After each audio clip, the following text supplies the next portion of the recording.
In today's episode of the Ancestral Findings podcast, I'll talk about how to follow your family tree without leaving the house or logging on. Learn more about ancestors from your own walls, furniture, photos, and other genealogical gems.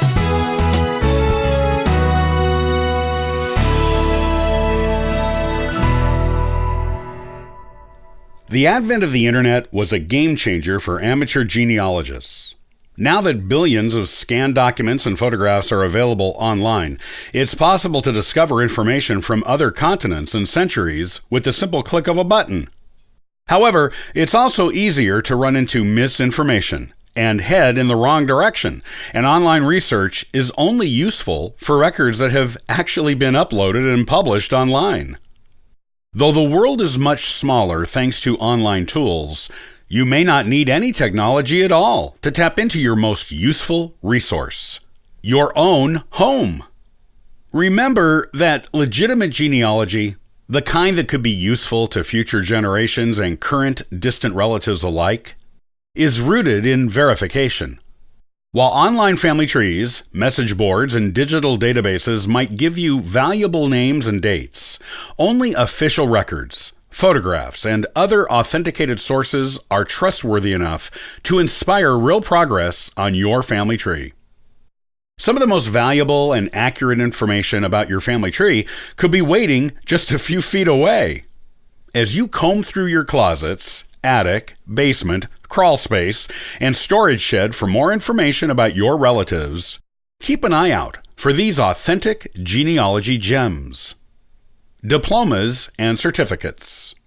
Even in the internet age, everyone holds on to physical copies of certain documents and identification cards. You probably know the exact locations of your birth certificate, social security card, marriage certificate, driver's license, passport, college diploma, and other important paperwork. Fortunately, it's a safe bet that your relatives did too, especially those who were still alive in recent decades. If you have any boxes or old furniture that belong to your grandparents, great-grandparents, or distant relatives, check them thoroughly for stacks of old files, framed documents, laminated cards, and other official paperwork. Report cards and certificates may contain signatures of other family members, while wills, diplomas, and ID cards may contain dates and locations that help you piece together the timelines of your relatives' lives. Jewelry. Did you inherit jewelry from a grandparent or pick out some favorite pieces after a relative's death?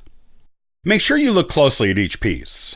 Bracelets, lockets, and rings may have tiny engraved names or dates on them, and local jewelers may be able to help you find and make sense of other clues. For example, signet rings and charm bracelets may have symbols that look like simple artwork to you, but they actually might indicate membership in a special club, attendance at a certain school, or another detail that paints a clearer picture of your family member's life.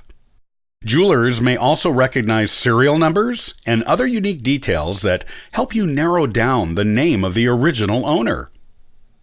If you've ever been to an antique store, you know that furniture is often treasured for many generations. Your hand-me-down furniture may be older than you realize, and it might also contain actual clues if you look at it closely enough. Check inside and underneath desk drawers. Look for dates on the bottom of chairs and tables. And of course, make sure you thoroughly check the insides of any chests, trunks, and other furniture pieces that were designed to contain keepsakes. Correspondence. Unless your attic is full of hoarded junk mail, it's likely that saved pieces of correspondence will have some value for your research. In fact, even junk mail could be useful if it contains forgotten addresses or aliases. Collect any old letters, postcards, telegrams, faxes, or even printed emails that you find in your family's archives and comb through them for names and other details that you don't already know. Some old letters may seem useless now, but they were probably saved for a reason. Make sure you digitize what you find and consult other family members about any names you don't recognize. And if any of the correspondence you find still has the original stamp, you're in luck. The post office dates envelopes and postcards as they sort and send out mail. And even if these stamps are incomplete or faded, they could lead to specific years or towns for further research. For example, if your mysterious great-aunt received a birthday card from her college friend, the friend may have sent it from the town in which they attended school. Family photographs. Before we carried high-resolution cameras in our pockets, most families had only a few physical copies, if that, of photos. Because these copies were precious, every photo you find is a precious tool for your research, especially the professional portraits and well-timed candids that made the cut and landed in scrapbooks or frames. Ask relatives to help identify anyone you don't recognize. Scan and upload the photos for backup and research purposes. And most importantly, take any framed photos out of the frames and check the backs. Whether you're researching your own childhood or your great-great-grandmother's siblings, assume that every photo could have a family member's handwriting on it. Look closely at those scribbles on the corners and backs of your framed photographs and keep track of the illegible scripts, because they might make more sense as you discover more names or familiarize yourself with someone's handwriting. Pay attention to date stamps on more recent photos too, but don't assume they're always accurate. People. That's right. Your best sources aren't always files or photos, but the living and breathing members of the family tree itself. If any older relatives live with or near you, ask them about any records you find and make sure you pay attention to every story they tell. Memory isn't 100% accurate, but your great-uncle's anecdotes could contain names, dates, or places that point you in a new direction for your own research. Your relatives may also be able to fill in the blanks for incomplete dates and identify people in photos.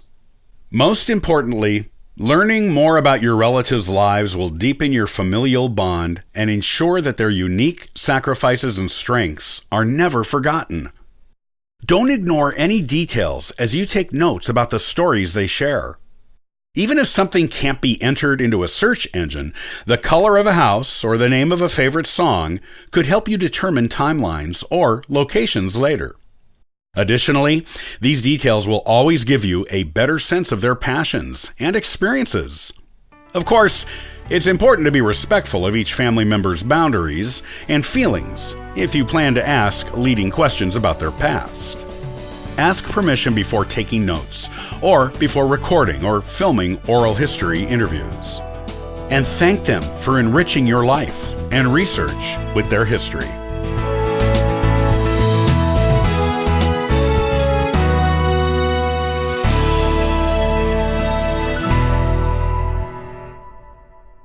Did the workers at Ellis Island change your ancestor's name? It's an American myth.